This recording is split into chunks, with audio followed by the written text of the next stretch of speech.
नमस्कार, मैं छवि एक बार फिर हाजिर हूं विकास की हर नई संभावना को तलाशता ये कार्यक्रम कृषि दर्शन लेकर। वैसे आप सब ये जानते ही हैं कि इस कार्यक्रम में हम विकास की संभावनाओं से जुड़े हर तथ्य पर चर्चा करते हैं, चाहे वो कृषि हो, पशुपालन हो, मत्स्य पालन हो या फिर मुर्गी पालन। कार्यक्रम की आज की कड़ी में भी कोशिश कुछ ऐसी ही होगी हमारी, लेकिन सबसे पहले देखेंगे अपना पहला सेगमेंट खबरें खेती की। नमस्कार किसान भाइयों, खबरें खेती में आपका स्वागत है। खबरों में आगे बढ़ने से पहले आइए डालते हैं मुख्य समाचारों पर एक नजर। जैविक खेती को सरकार दे रही है बढ़ावा।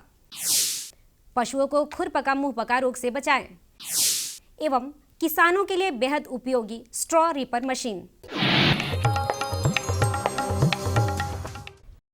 राज्य सरकार द्वारा जैविक खेती को बढ़ावा देने के लिए किसानों को हर संभव सहायता देने का प्रयास जारी है। इसके लिए सरकार कई प्रकार की योजना चला रही है, किसानों को प्रोत्साहित कर रही है। पिछले दिनों कृषि मंत्री श्री सर्वजीत कुमार ने अपने कार्यालय में संवाददाता सम्मेलन के दौरान कहा कि जैविक खेती से उत्पादित फसलों का महत्व बढ़ जाता है, जिससे स्वास्थ्य पर भी अच्छा असर पड़ता है। हम लोग जैविक खेती की प्राथमिकता दे रहे हैं और मैं आपको बता दूं कि ये जैविक खेती का सिक्किम से जो है ये प्रचलन आया था और आज कई राज्यों से काफ़ी ऊपर जो है हम जैविक खेती की ओर अग्रसित हो रहे हैं। हमारे यहाँ से करीब 4 से 5 ऐसे राज्य हैं जो जैविक खेती के बारे में जानना चाहते हैं। कृषक बंधुओं, यदि आप पशुपालन से जुड़े हैं तो पशुओं की एक गंभीर बीमारी मुंहपका एवं खुरपका रोग से जरूर परिचित होंगे। यह बीमारी पशुओं को काफी नुकसान पहुंचाती है। इसमें संक्रमण और तेजी से फैलता है तो अन्य पशु भी इसकी चपेट में आ जाते हैं। इसके निदान से बेहतर बचाव है, जिसके लिए जरूरी है टीकाकरण। इसके अलावा साफ सफाई का भी खास ध्यान रखें। किसान भाई बहनों, अगर आप ईख का फसल लगाने जा रहे हैं तो कुछ तकनीकों पर भी ध्यान देने की आवश्यकता है। अगर टिश्यू कल्चर तकनीक से तैयार किया हुआ पौधा आप लगाते हैं तो ईख के उत्पादन वृद्धि होगी। पपीता राज्य के लिए महत्वपूर्ण फल है। इसकी मांग राज्य के सभी जिलों में है। उन्नत प्रभेदों के प्रयोग से जहां उत्पादन ज्यादा होता है, वहीं दूसरी तरफ उसकी गुणवत्ता भी अच्छी होती है। इस कारण बाजार में इसकी अच्छी कीमत मिल पाती है। पपीता हमारे सूबे की एक प्रमुख फसल है और हमारे स्वास्थ्य के लिए भी बेहद लाभकारी है। यह जल्दी पकने वाली फसल है। अभी पपीते को लगाने का उपयुक्त समय भी है। इसके उन्नत प्रभेदों का प्रयोग कर किसान अच्छी फसल ले सकते हैं। इसके उन्नत प्रभेदों में से प्रमुख हैं red lady, Pusa delicious, Pusa giant, Pusa majesty, Surya, CO1, CO2, CO3 आदि।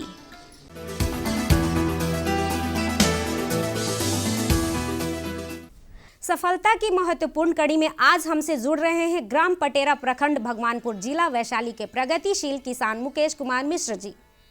इन्होंने 5-6 वर्षों में मशरूम की खेती कर लागत मूल्य से 2 गुना मुनाफा प्राप्त किया है। अपनी सफलता से ये क्षेत्र के लोगों को प्रेरित कर रहे हैं। मैं मशरूम की खेती लगभग 5 से 6 सालों से कर रहा हूं, जो कि पहले शुरू तो किया था बहुत कम से 5,000 से ही, लेकिन अभी जो है बहुत मतलब थोड़ा सा ज़्यादा 50/50 में कर रहा हूं, जो कि सीजनली है। जो कि ठंडा के दिन में बटन वेस्टर और गर्मी के दिन में मिल्की।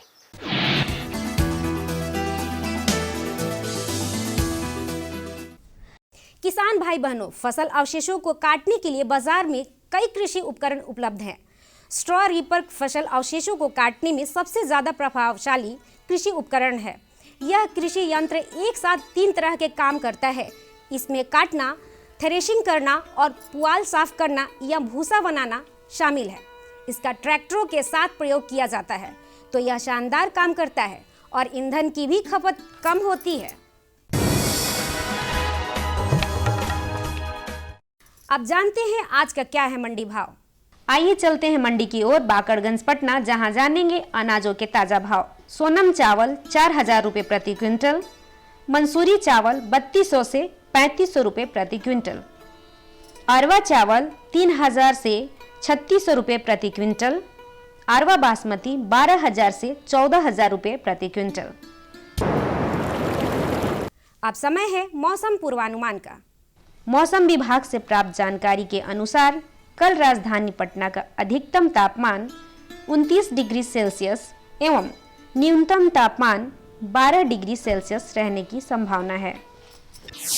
अरे भाई, सुना नहीं क्या? केसीसी ने किसानों का जिंदगी बदल दिया है। देश के छोटे किसान 1,60,000 रुपये तक का कर्ज बिना किसी गारंटी को ले पाएंगे। ब्याज खोरों से भी पीछा छूटा।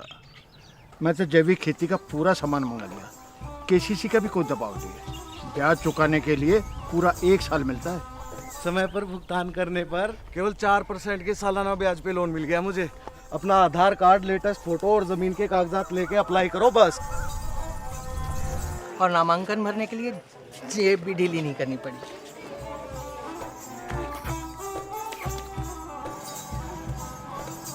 चाचा, उधार चुकाने के 24 घंटे के बाद उतने ही पैसे वापस निकाल सकते हैं। केसीसी ने किसानों की जिंदगी वाकई बदल दी है। तो आप भी। अरे भाई रामेश्वर, क्या बात है? बड़े परेशान दिख रहे हो। सोच रहा था कि अभी तो हाथ पांव चल रहे हैं तो खेती कर पा रहा हूँ, कल को जब इनमें ताकत नहीं रहेगी गुजारा कैसे होगा? पेंशन से। पेंशन? हाँ, और वो भी हम जैसे किसानों के लिए। अब हम जैसे छोटे किसान भी 60 साल के होने पर 3000 रुपए मासिक पेंशन पा सकते हैं। सच में? हाँ, चलो मैं तुम्हें दिखाता हूँ। 18 से 40 वर्ष की आयु के लघु और सीमांत किसान इस स्वैच्छिक और अंशदायी पेंशन योजना में 55 रुपए से 200 रुपए की मासिक किस्त देकर प्रवेश कर सकते हैं। भारत सरकार भी हर महीने किसान के बराबर किस्त का योगदान करेगी। कभी नहीं सोचा था कि हम जैसे किसानों की भी पेंशन का सपना कभी सच होगा। प्रधानमंत्री किसान मान धन योजना, अन्नदाता के परिश्रम को संबल, पेंशन से सुरक्षित उनका कर। नजदीकी जन सेवा केंद्र जाकर इस योजना से जुड़ें। हर जोखिम से निकल कर फसल आए, सुरक्षित हो जाए। फसल बीमा से हर किसान अब आत्मनिर्भर हो जाए। अब सूखा पड़े या बाढ़ आ जाए, कोई डर नहीं। अब ओले पड़े या कीट पतंगे फसल खा जाए, कोई फिक्र नहीं। अब कैसी भी आपदा हमारी फसल पे आ जाए, क्षति होने पर हमारे दावों का उचित भुगतान मिलता है, क्योंकि हमने लिया है प्रधानमंत्री फसल बीमा। बुआई से फसल कटाई तक हर जोखिम का दावा, न्यूनतम प्रीमियम पर अधिकतम भुगतान का वादा। योजना से हर साल जुड़ रहे हैं 5 करोड़ से ज्यादा किसान। अब आपकी है बारी। नजदीकी कृषि कार्यालय, सहकारी समिति, बैंक शाखा, अधिकृत बीमा कंपनी या जन सेवा केंद्र में स्वेच्छा से करा सकते हैं पंजीकरण। फसल बीमा पोर्टल या फसल बीमा ऐप द्वारा भी किया जा सकता है पंजीकरण। प्रधानमंत्री फसल बीमा योजना, आपकी फसलों का संपूर्ण सुरक्षा कवच। कृषि एवं किसान कल्याण मंत्रालय, भारत सरकार। खबरें खेती की में अभी आपने जाना मौसम के मिजाज के बारे में, ली जानकारी मंडी के भाव की, साथ ही साथ रूबरू हुए आप नवीनतम तकनीकों से, उपकरणों से और जाना अपने सफल साथियों के सफलता के राज के बारे में भी। अब बढ़ते हैं आगे, जहां इस भेंट वार्ता के जरिए अपने विशेषज्ञ से हम लेंगे जानकारी रबी दलहनी फसलों की खेती के बारे में। नमस्कार, कृषि जगत से जुड़ी तमाम खबरें लिए मैं आपके सामने हूँ। जैसा कि आप जानते हैं कि हम हमेशा नए नए विषयों पर चर्चा करते हैं और विशेषज्ञों के द्वारा आपको बहुत सारी जानकारी देते हैं, जिसमें आपको कहीं जाने की ज़रूरत नहीं पड़ती और घर बैठे कृषि की हर जानकारी आप हासिल कर लेते हैं। तो आज जो हमारी चर्चा का विषय है वो है रबी दलहनी फसलों की देखभाल, जिस पर बातचीत करने के लिए हमारे साथ जो हमारे एक्सपर्ट हैं वो हैं गोविंद मकराना, ICAR पटना से हैं। सर, आपका हमारे कार्यक्रम में बहुत बहुत स्वागत है। सबसे पहले आप हमारे किसान भाइयों को बताइए कि रबी दलहनी फसलें कौन कौन सी हैं? जैसा कि हम जानते हैं कि बुआई का समय अभी जा चुका है और बुआई के उपरांत हम क्या क्या उसमें सावधानियां बरत सकते हैं, क्या क्या हम उसकी देख रेख कर सकते हैं ताकि किसान भाइयों को उपज अधिक प्राप्त हो सके। जैसे कि हम सर्वप्रथम बात करेंगे चने में हम क्या प्रबंधन तकनीक अपना सकते हैं जिससे किसान भाई अधिक उपज प्राप्त कर सके। सर्वप्रथम हम बात करते हैं कि इसमें जो वीड है, खरपतवार का प्रबंधन कैसे किया जाए।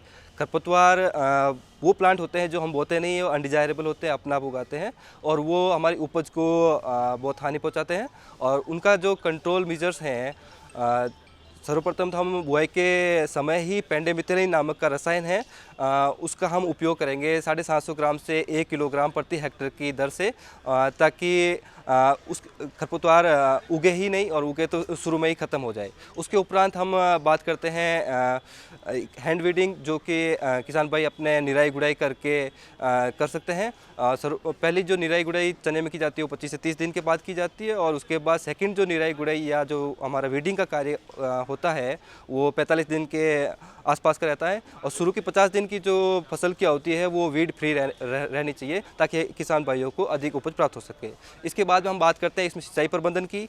तो चना मुख्यतया जो संचित जल होता है ज़मीन में खरीफ ऋतु के बाद में उसी से ही इसका आपूर्ति हो जाता है, लेकिन कुछ क्रांतिक अवस्थाएं हैं जैसे कि प्री फ्लोरिंग, पुष्पन अवस्था शुरू होने से पहले और एक पोड फॉर्मेशन स्टेज होती है जिसमें वो फलियां बनती है। उस समय हम अगर सिंचाई करें तो उपज बहुत अधिक प्राप्त होती है। और अब बात करते हैं इनके पोषक तत्व प्रबंधन की। तो चने में 20 किलोग्राम नत्रजन, 50 किलोग्राम फॉस्फोरस और 20 किलोग्राम पोटेशियम की जो मात्रा अनुशंसित की जाती है।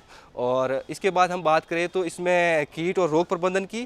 तो इसमें जो कीट लगते हैं वो एक फली छेदक जो कीट है वो इसका प्रमुख कीट है और वो उसके फली में एक गोल छिद्र करके अंदर का जो दाना है वो खा लेता है और इससे हमारे 30 से 37% तक की हानि उपज में हो जाती है। सर आपने बहुत अच्छा बताया। अब ये बताइए कि दलहनी फसलों में मसूर और मटर की देखभाल हम कैसे करें, किन किन बातों का ध्यान रखना चाहिए हमारे किसान भाइयों को? जो किसान भाई हमारे अभी मसूर लगा रखे हैं वो खरपतवार का प्रबंधन इस प्रकार कर सकते हैं, जैसे कि अगर उन्होंने बुआई के समय पेंडेमिथलिन का इस्तेमाल किया हो तो बहुत अच्छी बात है। अगर उन्होंने नहीं किया हो तो 25 से 30 दिन पर पहली निराई गुड़ाई करें जिससे हमारे खरपतवार का वो उचित प्रबंधन हो सके। और जो दूसरी निराई गुड़ाई का जो समय है वो 45 से 50 दिन का है और शुरू की 50 दिन की अवधि है उसको हम खरपतवार से हम फ्री रखें ताकि हमारी जो उपज है वो अधिक प्राप्त हो सके। इसके बाद में जब बात करते हैं इसके पोषक तत्व प्रबंधन की तो इसमें जो अनुशंसित दर है वो है 20 किलोग्राम नत्रजन और 40 से 50 किलोग्राम फॉस्फोरस और 20 किलोग्राम पोटास है। अगर किसान भाइयों ने ये बुआई के समय में दे दी हो बहुत अच्छी बात है, अगर नहीं दिए हो तो जो मार्केट में उपलब्ध है 19-19-19 अनुपात का NPK का वो कॉम्प्लेक्स फर्टिलाइजर है, उसको आप उपयोग करके जो फ्लावरिंग की अवस्था होती है उसमें उपयोग करके अधिक उपज प्राप्त कर सकते हैं। इसके बाद में हम बात करें कि मसूर में जो कीट और रोग का प्रबंधन है, मसूर में प्रमुखतया से एक तो रस्ट जो रतुआ रोग होता है वो लगता है और एक होती है विल्ट। तो विल्ट के लिए सर्वप्रथम बीज उपचार सबसे बेस्ट उपाय है बीज उपचार। और बीज उपचार हमारा जो ट्राइकोडर्मा है 6 ग्राम प्रति किलोग्राम के हिसाब से, और इसके अलावा जो रसायन है वो है हमारा कार्बेंडाजिम 2.5 ग्राम प्रति किलोग्राम के हिसाब से हम इसका उपयोग करके बीजों को उपचारित कर सकते हैं। और ये हो गए विल्ट के लिए। और जो रस्ट की बात करें तो मैनकोजेब का इस्तेमाल करके जो हमारा रतुआ रोग है उसका प्रबंधन किया जा सकता है। अब बात करते हैं इसमें लगने वाले कीट इसमें प्रमुखतया है एक एफिड और जो फली छेदक। एफिड का कंट्रोल हम इमेडाक्लोरपिड की जो दवा आती है उसका इस्तेमाल करके 1 ml प्रति लीटर के हिसाब से उसका उन्मूलन किया जा सकता है। और उसके बाद हम बात करें कि फली छेदक जो कीट है उसका हम रोकथाम सर्वप्रथम तो हम जो ट्रेंच लगाते हैं जो बर्ड पैचेस बोलते हैं उसका इस्तेमाल कर सकते हैं। और एक जो हेक्टर एरिया है उसमें 40 से 50 बर्ड के जो परचेज होते हैं उसके हिसाब से हम लगा सकते हैं ताकि उसके ऊपर बर्ड बैठे, जो भी हमारा जो छेदक कीट है उसको चूक के ख़त्म कर सकते हैं। सर आप हमारे किसान भाइयों को रबी दलहनी फसलों के बारे में इतनी अच्छी जानकारी दी, इसके लिए आपका बहुत बहुत धन्यवाद। धन्यवाद।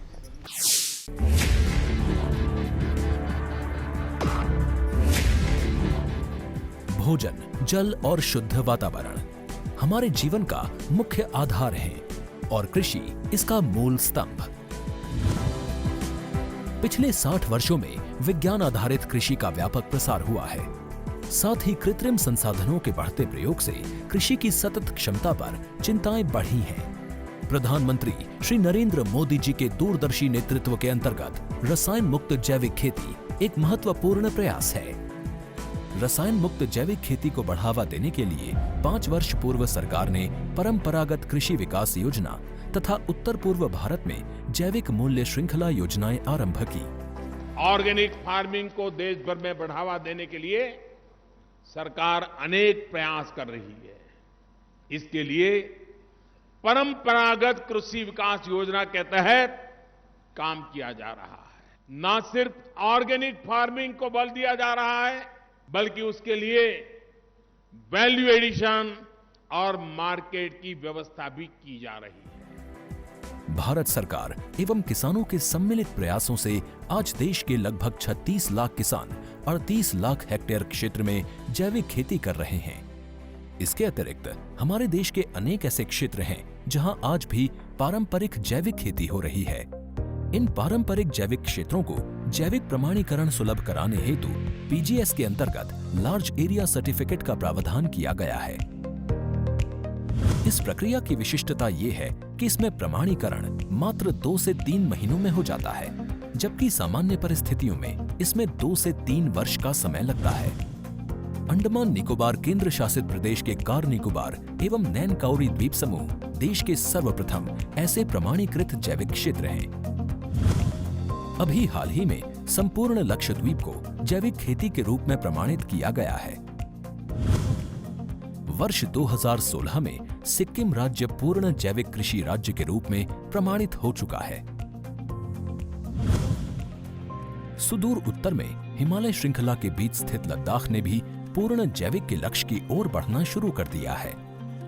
जैविक उत्पादों को बाजार सुलभ कराने तथा किसानों की उपभोक्ताओं तक पहुंच बनाने के लिए एक समर्पित जैविक खेती पोर्टल भी बनाया गया है।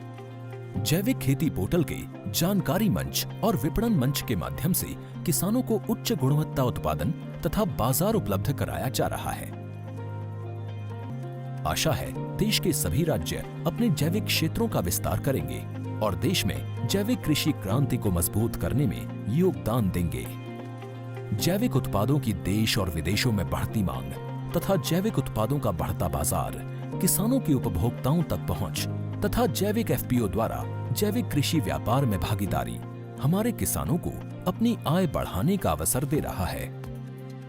पिछले 5 वर्षों में जैविक कृषि उत्पादों का निर्यात दोगुने से अधिक बढ़कर 7,000 करोड़ रुपए से अधिक का हो गया है और इसमें प्रतिवर्ष 20% से अधिक की वृद्धि हो रही है। उम्मीद है पारंपरिक क्षेत्र के किसान भी इस बढ़ते बाजार से लाभान्वित होंगे और जैविक कृषि आंदोलन को आगे बढ़ाएंगे। किसानों की मुस्कान समृद्ध हिंदुस्तान की है पहचान।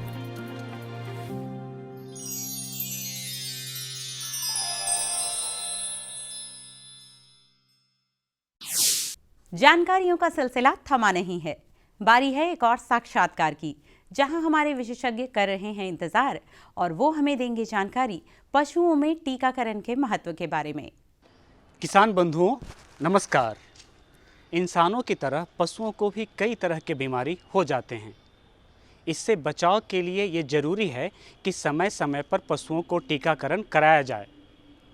टीकाकरण कराने से ये पशु बीमार होने से बच जाते हैं, साथ ही किसानों का बहुत बड़ा पैसा भी बच जाता है जो इन बीमार पशुओं पर उन्हें खर्च करना पड़ता है। तो आज के कार्यक्रम में हम चर्चा करने जा रहे हैं पशुओं में टीकाकरण के महत्व के बारे में। इस विषय पर और अधिक जानकारी देने के लिए आज हमारे साथ हैं बिहार वेटरनरी कॉलेज पटना के सहायक प्राध्यापक डॉक्टर अनिल कुमार।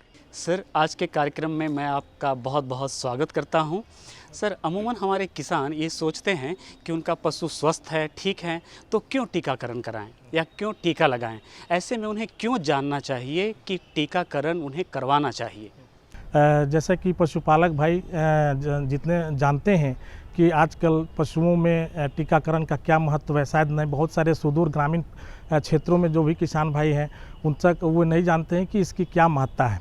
तो सबसे पहले मैं बताना चाहता हूं कि टीकाकरण कराने से सबसे बड़ा फ़ायदा यह है कि जब पशु में लगाया जाता है तो पशु को जो संक्रामक बीमारी है जिससे का इलाज नहीं है हो जाने पर, तो उससे आपको बीमारी से रक्षा हो जाती है। और दूसरा सबसे बड़ा फ़ायदा है कि अगर मास लेवल पे एक ग्राम सपोज कीजिए गांव में हम लोग मास लेवल पे 100 गाय 90 गायों को दे देते हैं, तो इससे हार्ट की इम्यूनिटी प्राप्त हो जाती है, जिससे कि भी पशु को जो है अन्य बीमारियों को दूसरे पशुओं में नहीं होने की संभावना नहीं रहती है। तीसरा सबसे बड़ा फ़ायदा है कि खाद्य की सुरक्षा होती है। बहुत सारी बीमारियाँ हैं जैसे कि ब्रुसेलोसिस जो कि दूध से जाता है और ह्यूमन को जो मनुष्यों को भी संक्रमित कर सकता है। डॉक्टर अनिल सर, किसानों में एक ऐसा भ्रम है जिस कारणों से भी हो कि वो जब टीकाकरण या टीका अपने पशु को लगाएंगे तो उनका पशु बीमार ना हो जाए या कुछ और गड़बड़ी ना हो जाए। तो मैं चाहूँगा कि इसके बारे में भी थोड़ा हमारे किसानों को बताएं। और एक बात ये भी मैं आपसे जानना चाहता हूँ कि चूँकि ये सर्दी का मौसम है, इस मौसम में भी क्या उन्हें कोई टीका लगवानी चाहिए? पशुपालक भाइयों, बहुत सारे लोगों को यह आम धारणाएं मिथ्या बनी रहती है कि हम वैक्सीनेशन कराएंगे, टीकाकरण कराएंगे तो मेरा पशु का दूध का उत्पादन कम हो जाएगा, एबॉर्शन हो जाएगा और सूजन हो जाता है। मेरा जब पशु ठीक है तो हम क्यों दिलाएं। लेकिन यह जाना है टीका कोई बीमारी का इलाज नहीं करता है, बल्कि बीमारी से बचाव करता है। सर्वप्रथम जब आप टीकाकरण कराते हैं तो सबसे इम्पोर्टेंट क्या बात होती है कि पशु उससे आपको सुरक्षा मिलती है। दूसरा सबसे इम्पोर्टेंट क्या चीज़ है कि अगर आपको लगता है कि बहुत सारे कहते हैं किसान भाई कि दूध घट जाता है, ऐसा कुछ नहीं होता है। उसमें कोई भी वैक्सीन जो होती है दूध नहीं घटाती है। हाँ, थोड़ी देर के लिए पशु जब डर जाता है वैक्सीनेशन का कोई भी इंजेक्शन है तो कुछ समय के लिए 1-2 दिनों के लिए ऐसा हो सकता है, लेकिन इसका दूध पर कहीं से कहीं प्रभाव, किसी प्रकार का दुष्प्रभाव नहीं है। जहाँ तक प्रेग्नेंट एनिमल का बात है तो प्रेगनेंसी में भी मैन्युफैक्चरर्स के इंस्ट्रक्शन के आधार पे आपको वैक्सीन का यूज़ करना है। सर, एक आप बहुत ही अच्छी चीज़ बता रहे थे, वो गर्भधारण अगर पशु है या गर्भधारण किए हुए है तो उस समय क्या करना चाहिए? वैसे तो हमारे ग्रामीण परिक्षेत्रों में परिप्रेक्ष्य में मुख्य रूप से गाय, भैंस, बकरियां ही मुख्य रूप से पाली जाती हैं। तो गायों और भैंसों और बकरियों में प्रति वर्ष जो है मुख्य रूप से 2-3-4 बीमारियां हैं जिसके अगेंस्ट में हम लोग टीकाकरण कराते हैं, जिससे कि पशु आपका जो है 1 वर्ष के लिए बच जाता है। तो सबसे पहली मुख्य प्रमुख बीमारी होती है खुरहा चपका रोग। खुरहा चपका रोग जो होता है इसका भी जो वैक्सीनेशन यही मुख्य समय है, जाड़े का अक्टूबर, नवंबर, दिसंबर, इस समय में खुरहा चपका रोग को हम लोग टीकाकरण करा लेना है। और इसके लिए न्यूनतम जो पशु का जो उम्र आयु होनी चाहिए 4 महीने से ऊपर की होनी चाहिए, तथा उसके 1 महीने बाद इसका बूस्टर हम लोग लगाते हैं और प्रत्येक 6 महीने के बाद इसको हम लोग रिपीट करते हैं।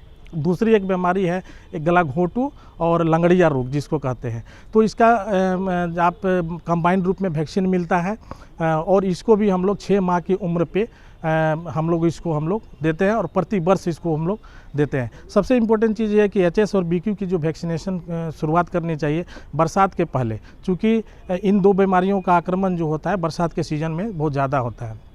और एक तीसरा बकरियों में एक बहुत इम्पोर्टेंट बीमारी है पीपीआर जो होता है वो भी उसके लिए जो मिनिमम जो उम्र होती है 4 महीने, और एक बार वो दे देंगे तो 3 वर्ष की आयु तक वो जो है वैक्सीन जो है पशु का बचाव करता है। और उसी प्रकार आप एक इंट्रोटॉक्सीमिया जो कि बहुत ही घातक रोग है बकरियों में भी, जैसे पीपीआर के विषय में बात कर रहा था, पीपीआर भी है बकरियों का एक घातक रोग है। इसके भी जो मिनिमम जो आयु होनी चाहिए 4 वर्ष, उसके जिससे जब ये टीकाकरण कराते हैं तो पशु जो है उसको 3 वर्ष की इम्यूनिटी से प्राप्त हो जाती है। उसी प्रकार हमने एक बताया इंट्रोटॉक्सीमिया, वो भी बहुत ही फैटल बीमारी है। मैंने जो छोटे छोटे बच्चों बकरियों मेमनों को वो बहुत वो संक्रमित करता है जिससे कि उनकी मृत्यु हो जाती है। तो इसका भी एक मिनिमम एज होना चाहिए, वो 3 महीने की उम्र से आप उसको 3 महीने से ऊपर के मेमने को आप लोग उसको टीकाकरण कराते हैं। और प्रति वर्ष यह चक्र चलना चाहिए ताकि पशु जो है आपका जो है बीमारी से बच सके।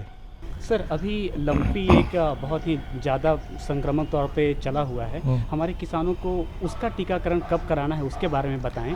और एक बात और मैं इसमें आपसे सवाल पूछ रहा हूं कि सर, सामान्यतः जो स्वास्थ्य कर्मी आते हैं वो किस महीने में आते हैं इन पशुओं को टीकाकरण कराने के लिए? क्योंकि जब इन किसानों को ये बात जानकारी होती है कि ये इस महीने में आएंगे तो खुद भी इंतजार करते हैं उसका। तो लंपी के विषय में बताना चाहते हैं कि बहुत ही संक्रामक रोग है।